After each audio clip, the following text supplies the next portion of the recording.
3 years ago, the first case of a global plant virus was recorded, and it started to ravage most of our ecosystems.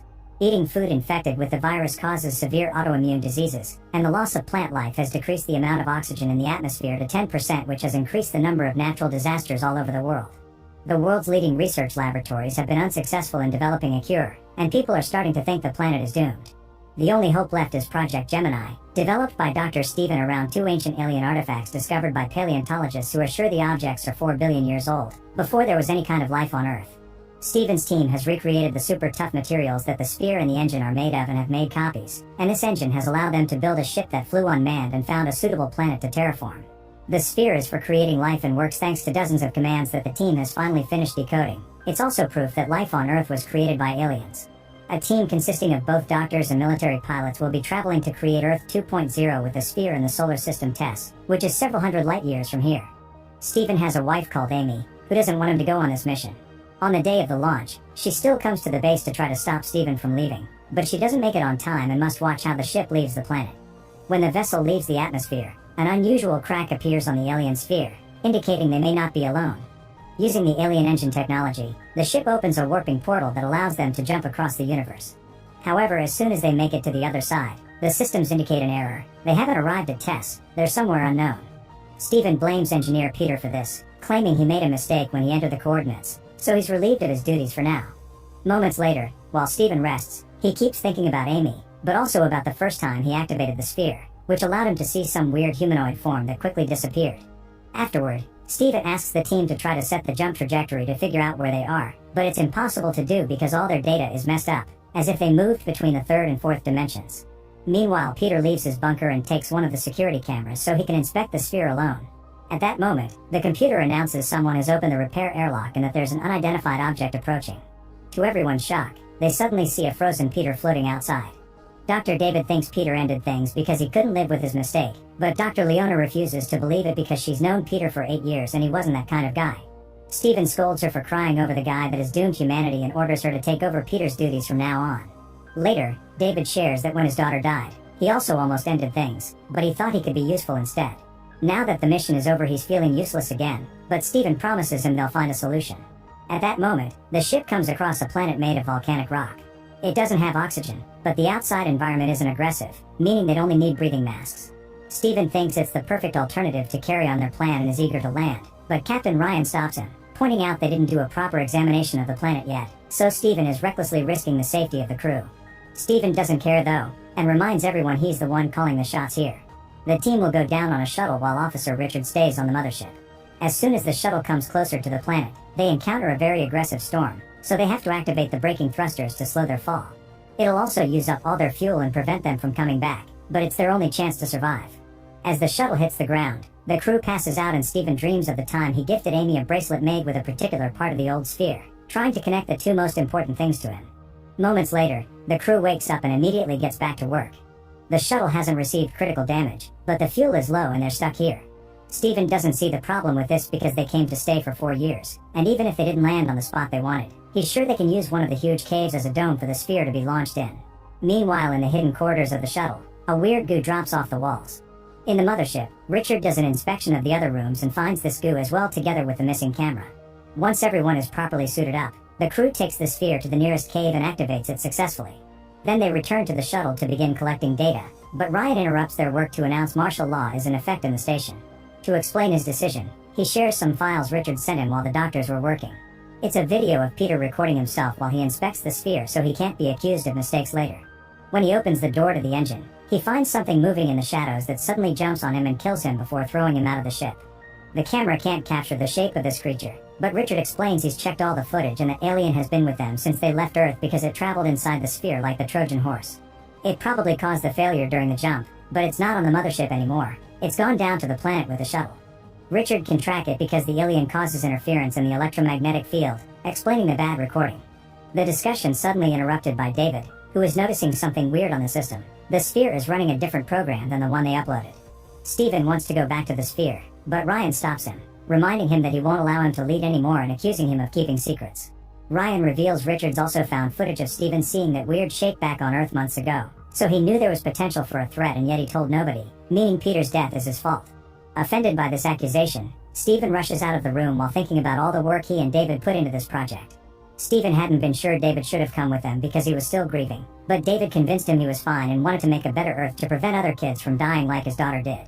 Moments later, Stephen meets with David and asks him to sneak out with him through the airlock to check on the sphere. David doesn't want to disobey Ryan, but Stephen changes his mind by reminding him of his daughter and the future of the planet. As soon as they make it to the cave, they notice the sphere is creating an alien life form faster than it created life on Earth because someone readjusted the settings. Stephen immediately begins working on the sphere's settings, ignoring David's pleas to leave and discuss things with everyone. At that moment, David notices on their radar that the alien is getting closer, so he fires a warning shot to try to make Stephen move. Stephen responds by taking out his own weapon, but before things can get ugly, they notice the aliens already entering the cave. After Stephen grabs a piece of the sphere to take with him, both men begin running away, noticing the creature's getting closer because of its shadows and the noises it makes. They finally get a full view of it when they leave the cave, but before the creature can attack them, they manage to get back into the shuttle and shut the airlock. David calls Stephen out for risking their lives, but Stephen reminds him the sphere is more important and next time he won't hesitate to shoot. Then Ryan shows up to scold Stephen as well, and when Stephen explains they'll have to use force to stop him, Ryan punches him. Suddenly, the computer raises an alarm to let the crew know the module's integrity has been compromised. Leona leaves her room to check the issue and finds lots of goo in the corridor, only to suddenly be pulled back into a different area. It's Frank, who informs her the alien has made a hole in the low deck and now is in the lander. Very carefully, the pair makes their way to hide in the lab, where it's getting very hard to breathe. In a flash, the lights go out and a strange noise can be heard coming from behind the plant units. This means the alien is here, so Frank pushes Leona out of the room, and as she runs down the corridor, she can hear Frank's screams while the alien kills him. Leona meets with the rest of the team in the control room and tells them what happened, prompting Ryan to scream at Stephen for bringing the alien back with him. The creature entered by making a hole in the hull. It also has damaged the generator and the cameras aren't working, so they've lost contact with Richard and they don't have visuals on the rest of the ship. Their only solution is to go to the backup generator and reconnect everything, which is extremely difficult to pull off if they can't track the creature, prompting Stephen to volunteer to go since it's his fault. With his weapon out, Stephen carefully makes his way to the generator and manages to bring back the communication system. The team can track the alien now and warn Stephen that it's near him, but as soon as Stephen tries to leave, he begins hearing those noises. Luckily, Ryan thinks fast and drags him back into the control room by using a metal rope. Then, the team makes a plan together to smoke the alien out of the ship. While Stephen waits outside to play bait, Leona opens the airlocks followed by the lab door, rushing to hide in another room as the alien comes out. The creature quickly begins making its way through the airlocks, but when Richard tries to turn on the engine to burn it out, he can't because the alien is interfering with the signal. Stephen runs for his life and Leona comes to help him, but at that moment, the alien comes out, and Richard regains access to the engine. Stephen and Leona run back inside as the creature is hit by the fire, but this isn't enough to kill it and it tries to reach Stephen, who is being dragged inside by David. The alien's tentacle hurts David's arm right as they close the door, leaving the creature's limb inside. While the beast returns to the cave, Ryan shuts the airlocks and the others get to reseal the hole. Moments later, the team finds Frank's body, and while Leona decides to end things for herself because of her grief, Stephen thinks about Amy again. She had tried to convince him not to leave by explaining she was working on a vaccine, but more importantly, she was pregnant, yet this was still enough to make Stephen stay because saving Earth was more important than his personal life. David goes to the lab to get his wound bandaged and Stephen brings the tentacle to study it. He discovers the creature is a biorobot made from the same material as the sphere, which means the sphere's goal has always been to make these beasts. Stephen informs David that the tentacle has infected him with a bacteria with a very powerful defense mechanism, meaning his blood now holds the key to making a vaccine to save Earth. As soon as Stephen makes a cut on the tentacle, the lights go crazy and he remembers the image he saw back on Earth, meaning the alien is a transponder and this is the way his race colonizes planets. Stephen decides they need to kill the alien and restore the sphere's settings, but Ryan locks him up in the lab and tells him he's under arrest for putting everyone's life at risk. Ryan points out lives are expendable to Stephen, and David agrees, saying Stephen only wants to play hero and he never cared about humanity. This makes Stephen remember her last argument with Amy, who accused him of having a savior complex before throwing her bracelet away. Stephen continues to do his research in the lab and gets a theory that Richard confirms when he checks the travel logs. They didn't jump through space, they jumped through time. They're still on Earth but 4 billion years in the past before life existed, and the clone sphere they brought is the same one the paleontologists find later in the future. Ignoring the fact David's wound is getting worse, Stephen gets excited when he realizes the sphere fragment he grabbed earlier is the same one he uses in the future to make Amy's bracelet, so he proceeds to write a message on it to teach Amy how to activate the sphere they left behind. Meanwhile in the present, Amy shows up at Stephen's lab while trying to deal with the news saying the team failed their mission.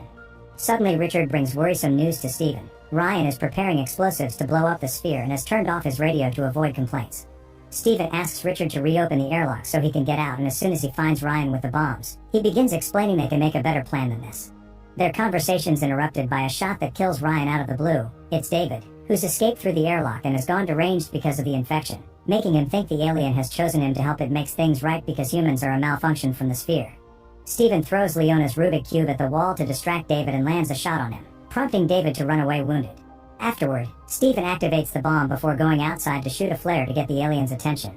Steven makes it chase him to the control room and locks it up there, but as he runs down the corridor, David opens fire on him and pushes him into hiding. At that moment, the alien breaks down the door and approaches Steven, who manages to get it off him with a quick shot. The alien chases Steven as he begins to run away, and when he makes it back to the control room, he bumps into David, who tries to kill him. His actions are stopped by the alien showing up and killing him first, giving Steven the chance to run out of the shuttle right before the bomb finally explodes and kills the beast.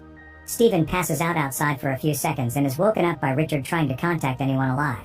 Richard wants to come to save him, but the storm is too strong and Steven tells him to stay back while he returns to the cave to use the sphere. Meanwhile in the present, Amy finds her bracelet again and finally notices the message, so she uses it to activate the sphere as well. At that moment, husband and wife meet again in a fusion of past and present, and Steven hurries to share the formula for the vaccine before expressing his love right as the connection ends. Steven dies in the cave because of the lack of oxygen and Amy cries when she understands she's a widow now. Many months later, Amy is raising a very healthy baby thanks to the vaccine that is now helping the Earth to become a better place. Make sure to subscribe and turn on notifications so you can watch more videos like this. Thanks for watching.